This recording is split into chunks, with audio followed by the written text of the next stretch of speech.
Hi, everyone. Chad Burton and Billy Tarasio here with Modern Law Practice, here for our weekly chat. And this week, we're going to tackle the concept of challenging employees and management related to that. How's it going, Billy? Great. How are you? Good, good. Before we dive into that, I do want to take a couple minutes to talk about something we're going to offer through Modern Law Practice, which is some sales training. We are partnering with Sandler Training, so the national, international company that does sales training for all verticals. And what we're going to do is partner with Sandler to offer this to lawyers to go through their program. A little bit of background on it. Initially there's a 9-week, it happens weekly for 2 hours, 9-week program where you get all the training, and there's role playing, all the things that are involved with getting proper sales training. For a lot of you, you know that we've done workshops in the past related to consultations. So this is kind of the next version of that, more on steroids, where it falls for anybody within the firm that could be involved in a sales process, the intake folks, lawyers, non-lawyer consultations, whoever that role is. And so it's a 9-week process. And then after that, you go month to month and you meet with groups from there. I'm going to put some information down in the show notes to schedule a call with me to get more details on it. So I'm going to go through this process too and dive in on August 10th is when it starts. If you can't do August 10th, there's another session that will start on September 14th. Again, information will be in the show notes, and we'll come back to it in newsletters and things of that nature. So yeah, we got that. Yes. Tell me. Can I ask some questions? Okay. Can the intake people take the sales training, or is it mostly just for people in that consultation role? Being that you didn't listen to what I said during the first part, yes, they could. I said anybody that's involved. I heard you say anybody within the firm, but then you mentioned like non-attorney salespeople. I wasn't sure if I heard intake. You did. That was the first thing I said. Intake people.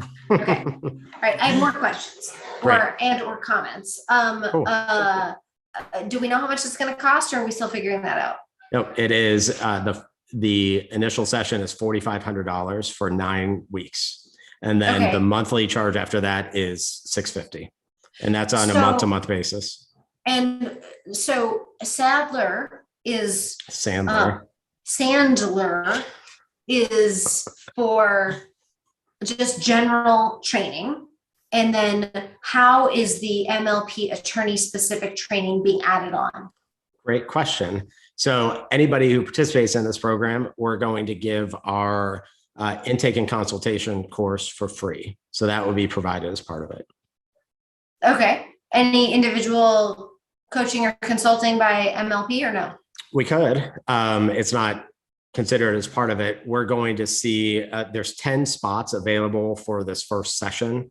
But it's going to be with other business people. So there's 10 seats that we've got in this group training session. And then we're going to see kind of what the demand is. And then if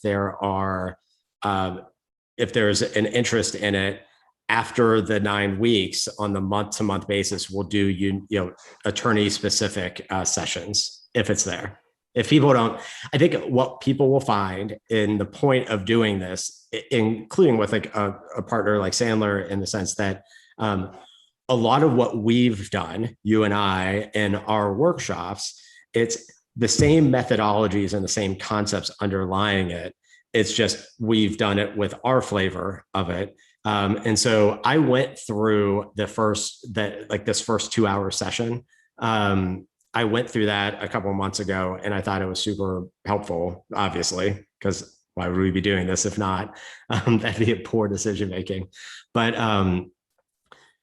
oftentimes attorneys and people within law firms think because it's a law firm, we're special flowers as it comes to sales, and that's not how this works. And so these business principles related to sales apply to everyone, and you take it away and you apply it in your own world, in your own substantive world. Because even within law firms, I mean, we hear this all the time. Well, I'm in X practice area, so it's different than Y practice area.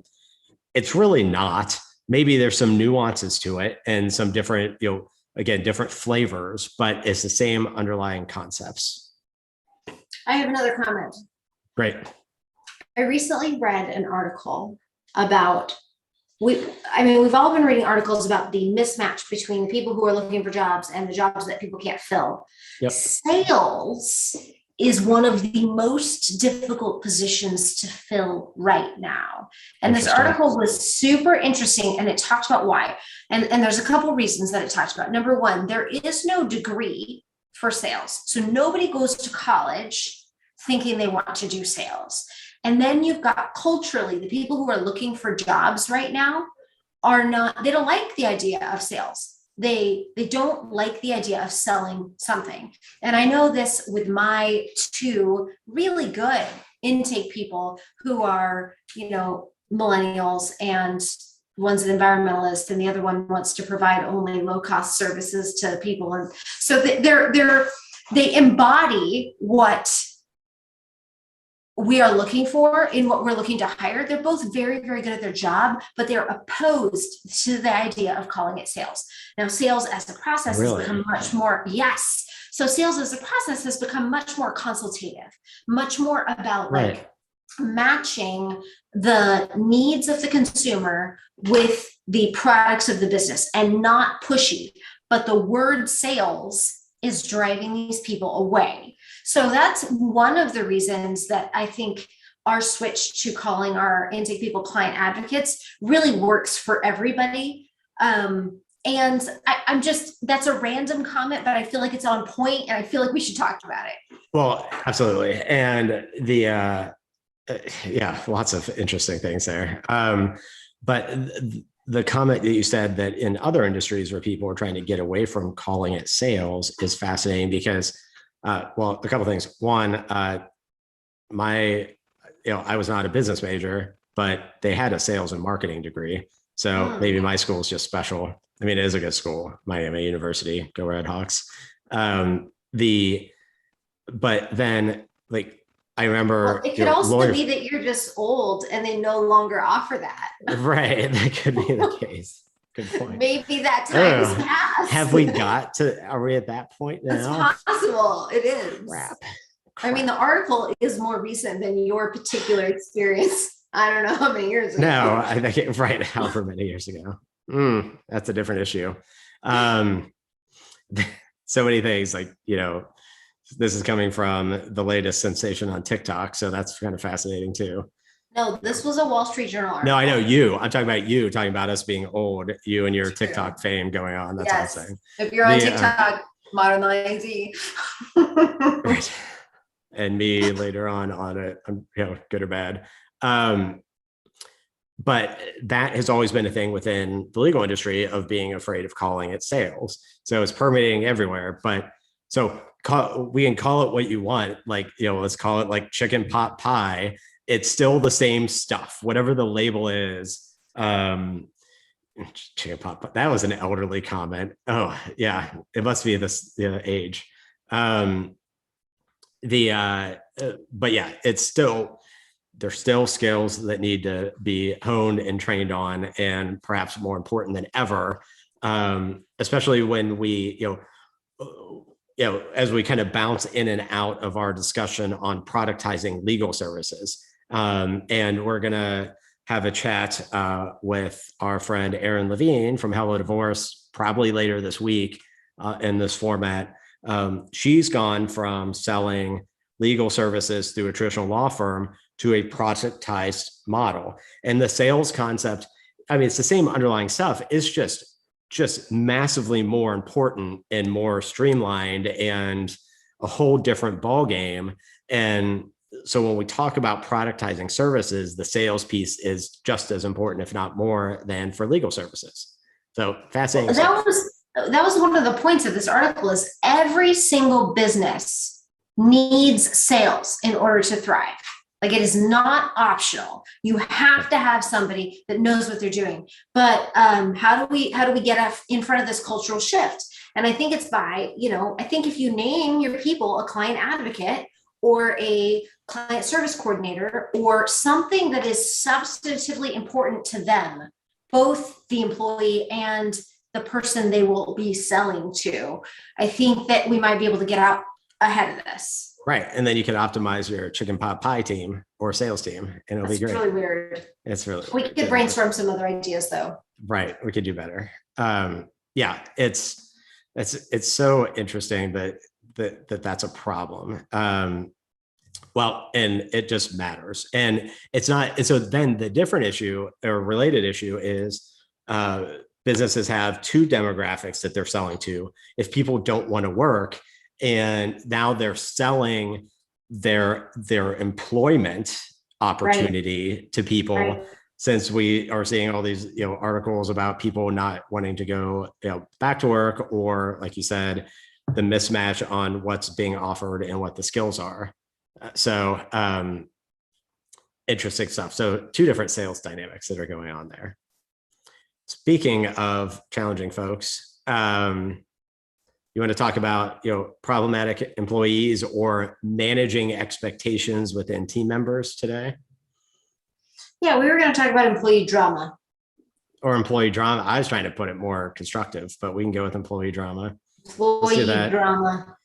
Yeah. Like what? So what's employee drama look like? It looks like one person in the firm talking to me about another person in the firm, or several people in the firm having personal issues with one another. And it looks like gossip, and it looks like hearing through the grapevine that so-and-so doesn't want to do their job anymore, or they thought they were being hired to do something different, or they didn't really expect to be doing X, Y, or Z. Like, this is the type of stuff that I think happens within every single law firm. I cannot be the only firm that has employee drama. No, every firm with people have drama, no matter what. That's the deal. So the question is, how do you manage it at the end of the day? There's lots of ways to do that. And a lot of times people like to ignore it and hope that it goes away, or just, perhaps overreact too quickly and not dig into the issues. So so you've got, gossipy high school things going on. What's happening? Not really. Like any. That's what you just described. Well, a little bit, but like any form of communication is useful for the business owner. And so for me, I've recently decided that I needed to treat my marketing department as its own operational entity with its own KPIs, its own group bonus structure, its own, basically all of the same structure that I've got for the law firm, quarterly meetings and weekly meetings and KPIs and one-on-ones and accountability and all of the things that make my law firm run. I needed for my marketing team, because my marketing team has now grown to at least half a dozen people or so. Once you hit half a dozen people or so, then you need to have lanes. You need to have job descriptions and what are they doing and who's doing what. And when things are in flux or they're developing, then, it's not necessarily that the jobs that these people apply for aren't exactly the jobs they ended up getting, because the needs of the business morph, and then you morph their jobs. And that creates a lot of uncertainty, which can turn into a lot of drama. Now, so kind of what ultimately matters is what's underlying it, right? That, what's causing it. So if job descriptions have morphed, for example, are these people like trained in a very specific area that they would be hired for, or that would upset them? That, it would be like, hiring a, business lawyer, and then when they show up on day one saying, oh, sorry, you're now doing a different practice area that you have no experience in, like workers' comp or something wholly different. But like, is it that kind of scenario where they're very specially trained people that you're switching their jobs? No, okay. Nobody's very specially trained. These are all morphing, but when you start anything new, whether it's a marketing department within your firm or for instance, when we added legal assistance for the first time, which is a process that we started maybe a year and a half ago, that was something new. We hadn't done it before. So it was messy. It was really messy. Right. The first two legal assistants that we hired, we ended up letting go. We didn't get the training right. We didn't get the job description right. We didn't get the implementation right. And then by the third one that we locked down a system and a structure, and she succeeded. And it's not that the other two may have succeeded under the system we now have too, but we didn't have it. Right.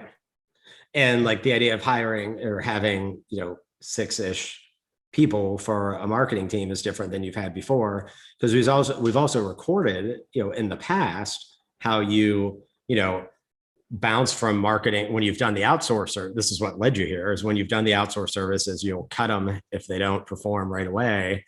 That's different than the idea of having people internally on your team.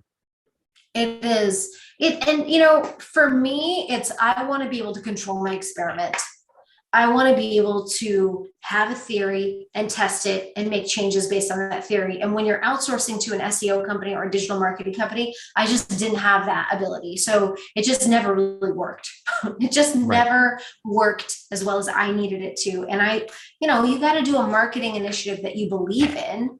And if you don't believe in pay-per-click and you don't want to spend your time or money experimenting with that, then it doesn't make sense. But if you want to build a system of referral marketing, which we started doing in January, it's now July, it's taken 7 months and we're still not done. But we believe in it. We're seeing the fruits of it and we're involved in it and we're invested. We're spending. There's something about spending not just your money, but also your time and your energy and your brain power in making something just feel a lot more valuable to you. Right. Absolutely. So what are you doing with these folks that are challenges right now with your drama? How have you handled it? Well, there are certain things that work really well for me and probably everyone. And radical candor is one of those things. So just being willing to listen and not dismiss. It's very hard for us as bosses to listen to complaining employees and not dismiss, because it just feels like they're whining or ungrateful or they don't see the big picture or whatever. It's very easy for us to go there, and that's not helpful. So really listening, summing up what you've heard, making sure that they know you've listened, and then tell them the reality. So that's what I ended up doing. Hey, I had this idea that you liked and I liked, and then we started to try it and it didn't work. And then the rest of the team told me why that won't work. And here's what they really need. And here's our role with regard to the rest of the team. And so here's what we're going to do. Just being very honest and transparent with people is usually all it takes. So did that person then just quit? No. I know. Good.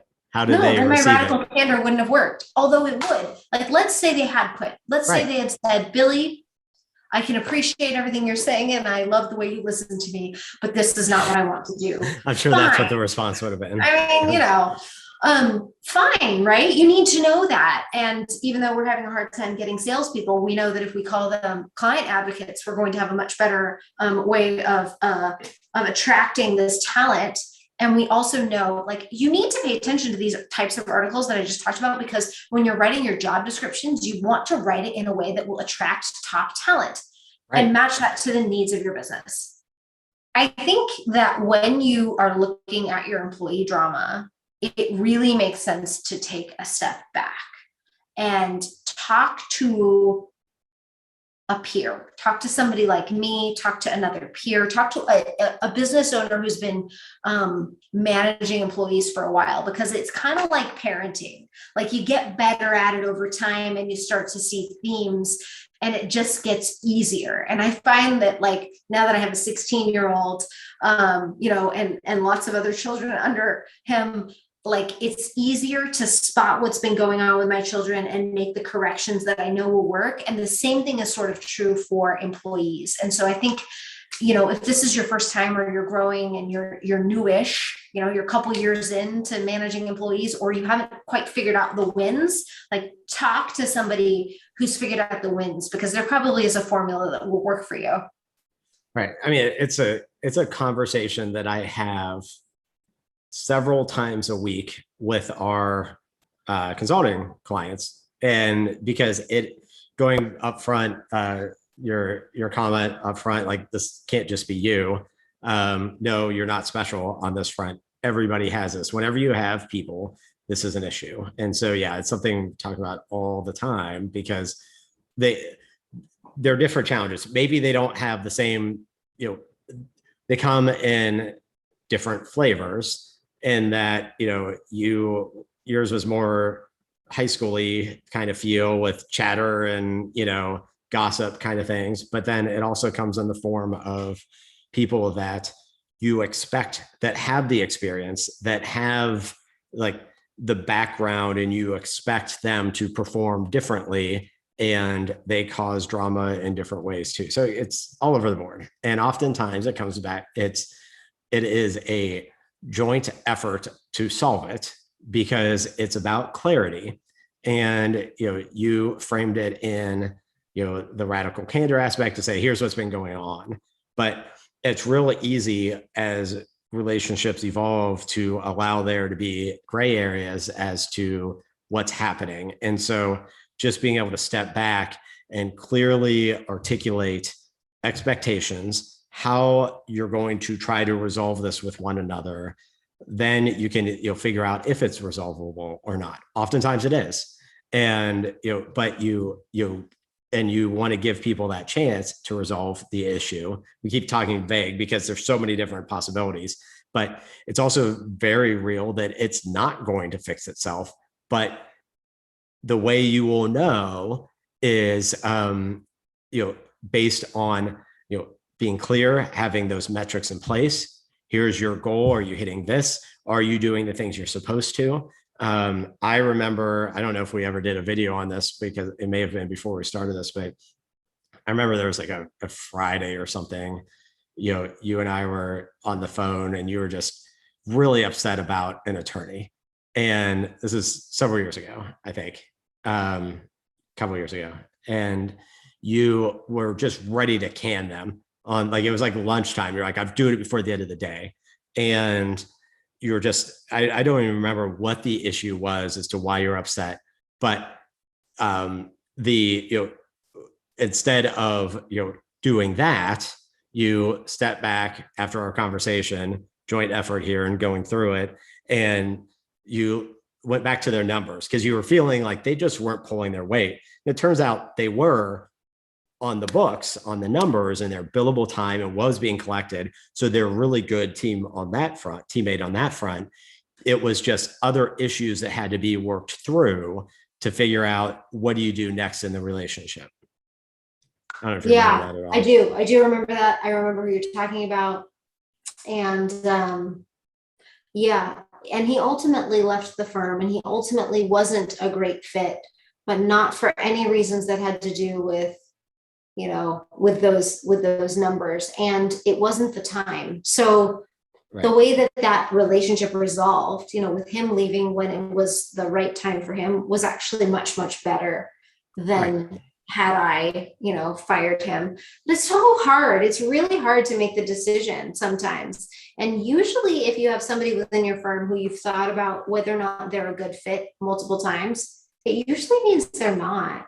Right. And it's just a matter of time. And it's also a matter of like, what do you want to do with somebody who's a less than perfect fit? Do you want to ride it out? Because these relationships are not always forever.